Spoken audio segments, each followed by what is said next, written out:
Hello? Are you recording? Yep. That's great. Don't forget to take these little caps off the spikes on the bottom. Throw those in your pocket there.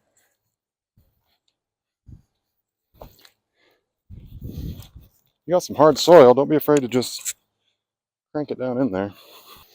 Pull it tight. I like to pull it over with my foot as such. 5-degree angle here. Oh, that one went in smooth. And don't worry about dragging it across the ground a little bit. This netting is the toughest there is. Okay, now on the last post, you might have a little slack in the net. Not a problem. Take the caps off the bottom. Put it next to your gate if you have one, or the other end of the post, or up against your building, wherever you're putting it, like such. And then you can go back through. So we did pretty good here, but you see you can go back through and make sure the net's good and taut. This looks good. You really want to make sure that these bottom strands down here, this lowest white one in particular, is up off the ground. This bottom one is not conductive. You can go ahead and keep that against the ground. When you're putting it up, you're going to want to make sure that that lowest white strand stays up off the ground. So we did a pretty good job here on our first round. You know, if you see some vegetation that's up against the nets, I'd just try to clear it off a little bit. You don't have to waste too much time on it. A little bit of vegetation isn't going to harm it too much. So when you get a lot of vegetation, it can mess with your fence. So we can do a little better right here. I'm going to pull the bottom tight like such. Pull it down. And one trick that I found that works, if you have a spot that you can't seem to tighten up top, see, we'll put a zip tie on it right here. But another trick, if you have some netting that's a little saggy on top, you can come over to this top strand right here, and then you can just kind of loop it around once, and that'll help hold it up a little bit. It doesn't affect the conductivity of the fence at all. Just tightens that top row up a little bit, and that'll stay there. Installing a net gate. So you're going to want to make an opening about the width of the net gate in your netting here. Just go ahead and push it in there. Don't be afraid to push it in hard if you need to. All right. Make sure that you like where it's going to be. Yes, yes. Make sure that it's able to open in that spot. All right, looks good. So, in your little goodie bag here, you'll have 2 zip ties. Go ahead and take those and zip tie this. You're going to want to keep the zip tie below these little eyelets here, otherwise it's going to interfere with you opening and closing your net gate.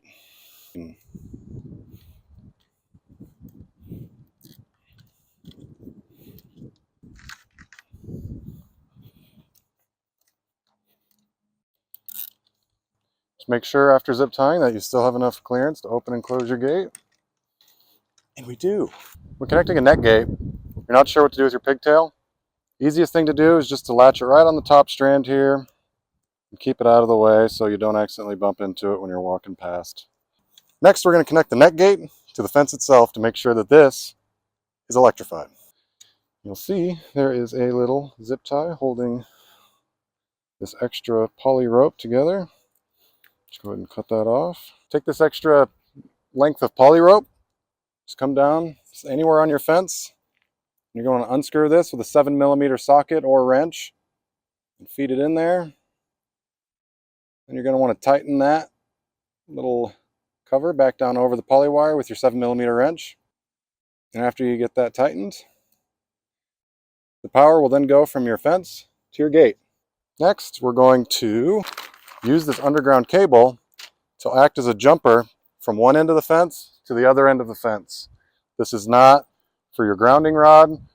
This does not connect to the gate itself at all. This is purely to make a complete circuit from this end of the fence to this end of the fence. Again, you'll use your 7mm socket there. And then you'll tighten this down with your socket once you get it finger tight if you'd like. This spans the gap between the 2 ends of your fence. Then you're going to want to feed the poly wire on this end, just like you did on the other end. Now, if you'd like, you can get a shovel, dig a small channel, and bury this cable if not required. Just keeps it out of your way. And that's how you set up your net gate. But if you don't have a gate, I'll show you how you can put these two ends together. So I'm going to move this out of the way. Get them as close to each other as you can.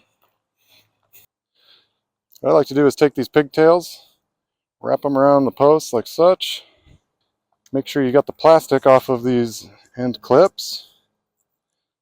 Otherwise, when you connect your energizer to it, it's going to give some resistance. So we don't want to do that. Let's take that plastic off.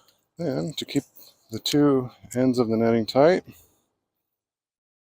can go ahead and wrap them around like such and clip them together like such. There you go.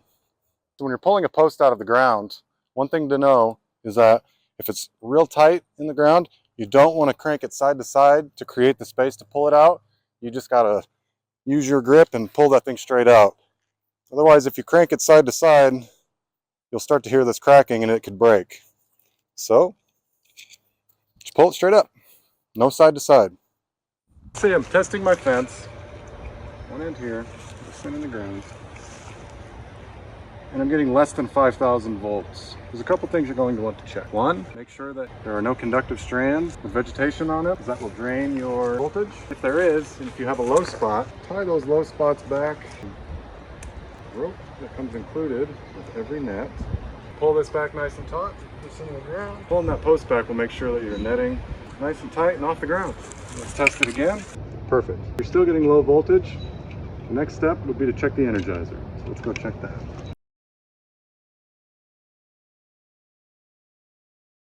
Now we're going to test the energizer to make sure we're getting good voltage from the unit itself. Step one, unplug the energizer. Unscrew your terminal caps here. Now that those are off, I'm going to hang my tester on the red terminal. The end with the lights goes on the hot terminal. And I'm going to plug it back in quick. And I am not going to touch these two terminals at any point with my hands. Plug this back in. I'm going to touch one end to the terminal and the other end with the tester. It shows that I'm getting over 6,000 volts directly from the unit itself. And this unit should put out 10,000 volts. So if that isn't a problem, the next thing you're going to want to test is the end of the connections themselves. So let's do that.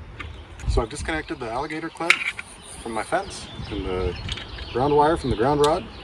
Now I'm going to take the alligator clip, which is connected to the hot terminal, and I'm just going to clip it right on to the end of the tester here. And I'm going to take this ground tester here. I'm just going to hold these two. The alligator clip's connected to the end of the tester, and this. Turn it on.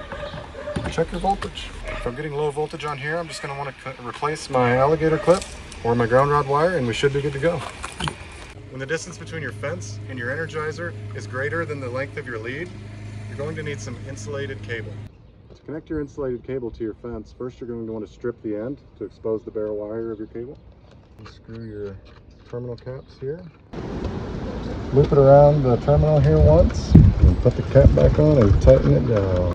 Now we're to the fence at the other end of our insulated cable, stripped again to expose the bare wire. You're just going to want to wrap the bare wire around your clip here. Then you can either connect the two ends of the fence on this bare wire or just snap it onto the fence like we showed earlier. So here we have our insulated cable attached to our grounding rod from the black terminal of the Energizer. Now if you live in an area where grounding is difficult, or the soil is dry, or you're just having difficulties with your grounding in general, it's always a good idea to add another grounding rod. Starkline's insulated cables come with eyelets on each end. You're going to want a grounding rod that has some sort of bolt on it that you can connect to, whether it's a ground rod like this or a ground rod like this. You're going to want something that has a bolt on it. You're going to want to find a good spot where the soil is moist and you can reach a good depth for your grounding rods. You're going to want to hammer it in as deep as you can go. I'd suggest you get it as close to the ground as you can to your connection point. Now, if you have rocky soil or an area where it's difficult to get very deep, you're just going to want to add more grounding rods. One end to the grounding rod here, tighten that down. There are many types of grounding rods out there, so if you don't have one that looks exactly like this, not to worry. Take the other end, and if you have a bolt, put it on there next to the other grounding rod that goes to the Energizer. Just tighten that down. What do I do if I don't have a grounding rod with a bolt? What if I have a piece of bare metal that doesn't have a bolt on it? Well, here's what you do. You pretend that's not there. Take our alligator clamp with the eyelet on it. Now, Starkline alligator clips have cables that are rated for 10,000 volts, which is very important for grounding in particular. You are going to connect the eyelet to the bolt on one end grounding rod, and then you'll take the alligator clip and you can just connect it right there. And now you have two grounding rods connected to your system, which is never a bad thing and will always help your conductivity of your fence.